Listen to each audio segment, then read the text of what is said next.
Hello and welcome back to Vampire Therapist. There he is, Samuel Waltz, Vampire Therapist Extraordinaire. How are you feeling tonight? Oh, come on, Andy. I'm keeping my hat on, but that don't make me an ace therapist. No, but your progress with your clients does. I must confess, I think you are a more fitting therapist than I am. Your clients are quickly comfortable with you. I believe my clients are afraid of disappointing me. I mean, I guess I can see where that makes sense. I ain't too keen to disappoint you either. You always... What face is this now? Never mind. I'm teasing you, Samuel. I understand. It can be difficult to relate to a 3,000-year-old being. But let us not spend our time talking about me. I am more curious about you. Let us start with some meditation, and we will see what arises for you. Remember your place of comfort, my friend, and remember to breathe. Life just ain't fair. There once was a man named John Muir. Maybe I should start a farm or something. Not the Bella. Her blood tastes... Wonder whether I can rent a horse. The bastards are unstoppable now. I deserve to be punished for what I've done. Ain't right they don't let dead folk vote. Wonder what's going on back home. Hope Reinhard doesn't try to teach me more. Crimson's real cute when she scrunches her nose up. I've been a real bad boy. Wonder how Edmund's doing.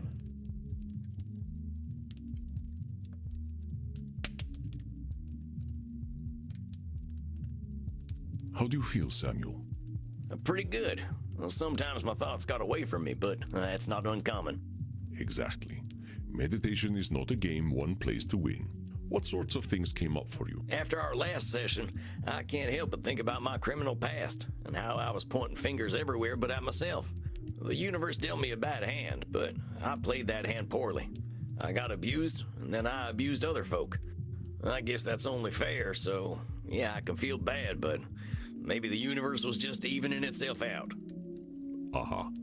Samuel, I know that when we both have suffered and caused suffering, it is tempting to blame the fates. But this is dangerous, a sort of cosmic control fallacy.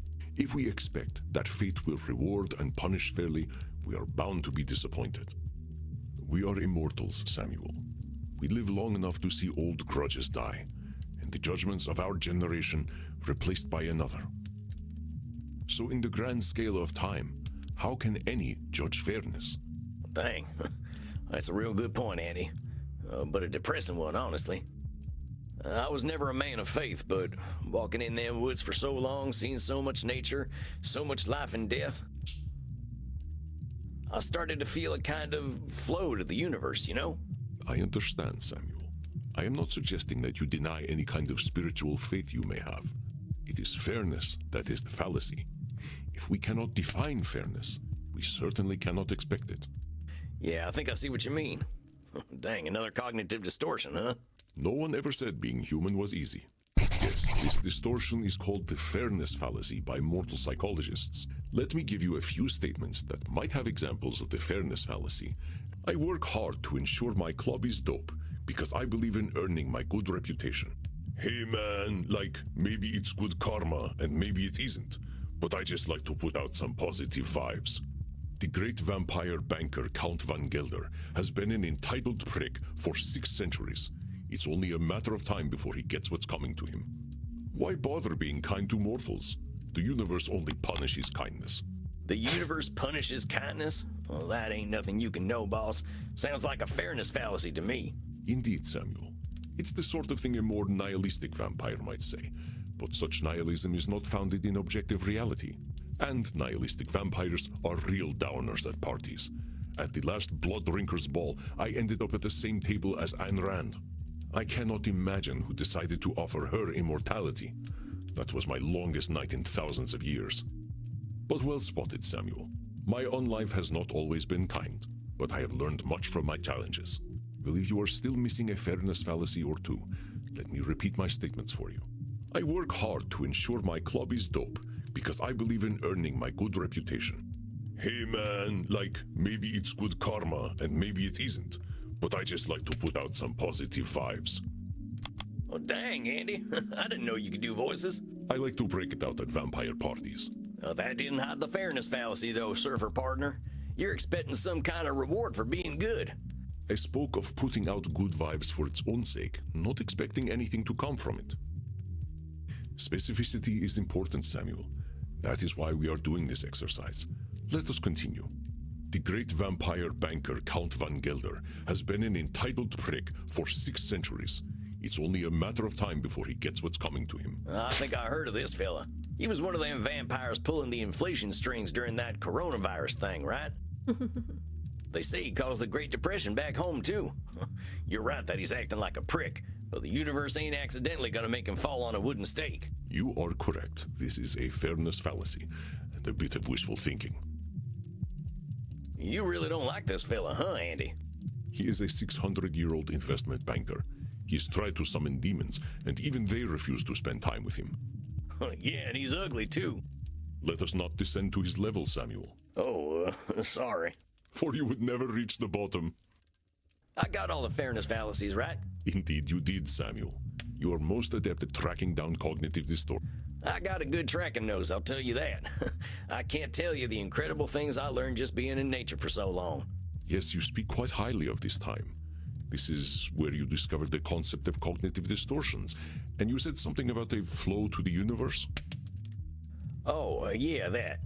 I don't know, Andy. Something about seeing so much life and death and rebirth. I think it made me start to look at things differently. It sounds as though it was a spiritual experience for you, Samuel. I think it was, too. My buddy John, he showed me the way. John Muir, you probably know who he is. Yes, of course, the American naturalist. He made the entire United States agree that its nature was beautiful and worth protecting. That's John, all right. I used to call him Johnny Christ because of the way he could make you believe. He didn't like that too much, but he had a way of making people think differently.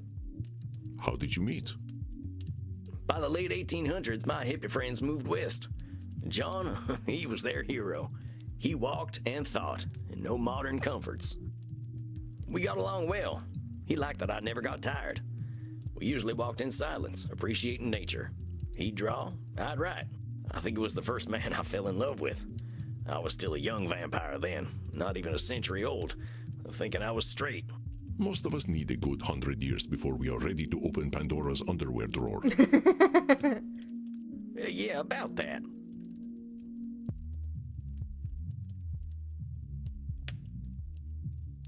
I've been wondering, are there older straight vampires out there? No. Sexual exclusivity of any sort seems incompatible with immortality. There is a group of vampires out in Washington who claim to be straight, but they are not fooling anyone. How long did it take you to branch out? Oh, Samuel, death had little effect on my sexuality. I am from another era. Do you remember the 1970s? They were nothing compared to the 970s BC. The stories I could tell you. One night, my friend Heraclos and I snuck into the I was just thinking about the time. I'm joking, Samuel. Such a thing is not for a therapist to share in a session. I just wanted to tease the American a little. Well, I think you're being real mean. Sorry. That's what I used to say to Princess when she was being naughty. I am honored to share the space in your mind occupied by your beloved horse. Why are we such sexy beasts anyway, Andy? Seems even the mortals know what we're like. We are powerful, immortal beings. Our capacity to explore is something no mortal can dream of, as is our capacity to be bored. Dr. Drain might say that we have dopamine cravings that become harder to satisfy over time, and that might well be true. Wait, so the older we get, the hornier we get? You have an interesting future ahead of you, my friend. We'll make an international of you yet. Well, that's my curiosity satisfied. But speaking of which, I was talking about John. I fell for him hard. He wasn't into me like that, though. I don't think his wife got much from him, neither. That man was married to Mother Nature. But he was good company. I helped him map the West by sharing what I'd seen at night. I offered him my blood, but he was offended at that. He valued death and pitied my immortality. He just liked things as they were. I wish I had met him. His mindset aligns with accepting things without judgment, as we explore in therapy. He was an incredible fella. When he told me, Sam, I'm gonna get Teddy Roosevelt to make a law protecting all this, I believed him. Before he died, he urged me never to forget the earth. But I got busy roaming and didn't notice the wilderness shrinking. My old gang tracked me down and drove me to you. If I can't help them see another way of living, they'll destroy this planet. How is a group of gangsters going to destroy the planet? Right. Well, the mystic bastards are doing more than robbing banks and holding up trains these days. They got organized. And now they're called Sanguinius Health. They're a health insurance company, draining folks of their blood, money, and hope. Well, they're big now, too. Real big. Got friends in high places in the mortal world. I was not aware of this company. Well, they're good at keeping secrets. Even in the 1800s, we had a code language. They'd bring on the infinite dawn if it made them money. If I can't stop them, they surely will. This sounds serious, but remember to not let your fears distort your thoughts. When we foresee only a negative end to a complex situation, this is called catastrophizing, another extreme that colors our thinking. Meaning, maybe things are rough, but I can't see every angle, right? Yes, exactly. This is not to say your worries are overblown, but being able to imagine varied futures is useful. Let me give you an exercise so you can identify catastrophizing. I always make sure I keep my coffin key with me when I go to sleep. It would be embarrassing to be trapped in my coffin. I sent my friend Bazul the Bloodborne a funny cat video, but he left it on red. He is surely plotting my demise. That sounds like a pretty strong assumption to make. Maybe Bazul the Bloodborne was busy doing a puzzle, or knitting a cape or something. You are so wholesome, Samuel. I think I know what Bazul was doing, and it was not knitting. It could have been countless things, so you are correct. It is unlikely that he has left me unread out of malice. It was a really good cat video, though. I will send it to you later. Oh, you never responded to that funny video I sent you of the horse pretending not to like carrots. That was a good one, huh? Oh, I will have to remember to examine it later. I don't think he watches any of my horse videos. I saw a rat in my club the other night. The health inspector will certainly shut us down and expose me as a vampire. I don't think one rat showing up at your club is going to make the health inspector take you down, boss. I mean, the rats were some of the cleanest things at a few saloons I've been to. You are correct. That was some clear catastrophizing. I have not seen a rat here ever since I hired Bert. I can't say I ain't had a rat-eating phase myself. Oh no, Bert eats everything. He's kind of like a vampire goat. I do not know how he does it. I guess Bert could eat the health inspector, too. I think they know better than to get too close. Oh no, I am trapped outside during the day, and it is the middle of summer. I shall burn to ashes. When I DJ downstairs, I must ensure that I do not wait too long to drop the beat, or my patrons will think I am a terrible club owner and leave. I don't know, boss. I don't think anyone's gonna get all that worked up about dropping a beat. That's gotta be catastrophizing. You are correct, Samuel. I am sure they will forgive me. Though, I do not let the beat drop too late or too early, but precisely when I mean to. All right there, Gandalf. Who is Gandalf? Never mind. I think I get what catastrophizing is now.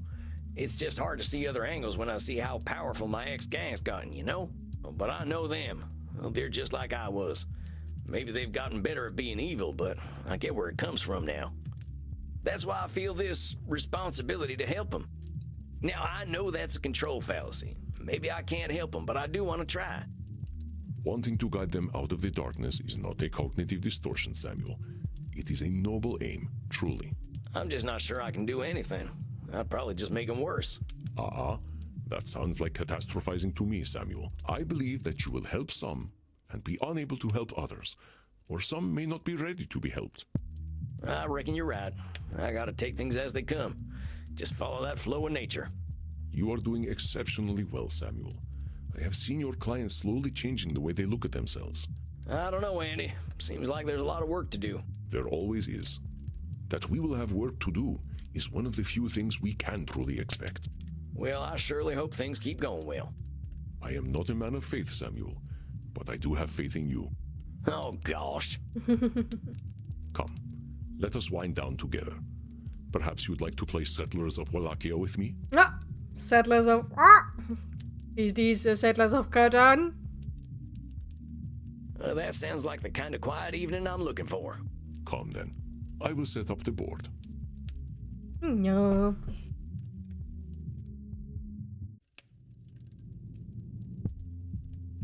Good evening, Samuel. I hope we are feeling good about tonight. Yes, but since we are doing one session per video, this will be an early closed one. And that's totally a-okay. So, yeah. Thank you for watching. See you in the next video. If you enjoyed this video, feel free to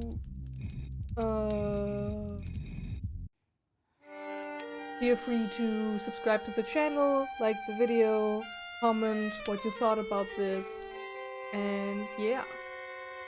See ya in the next video. Bye bye.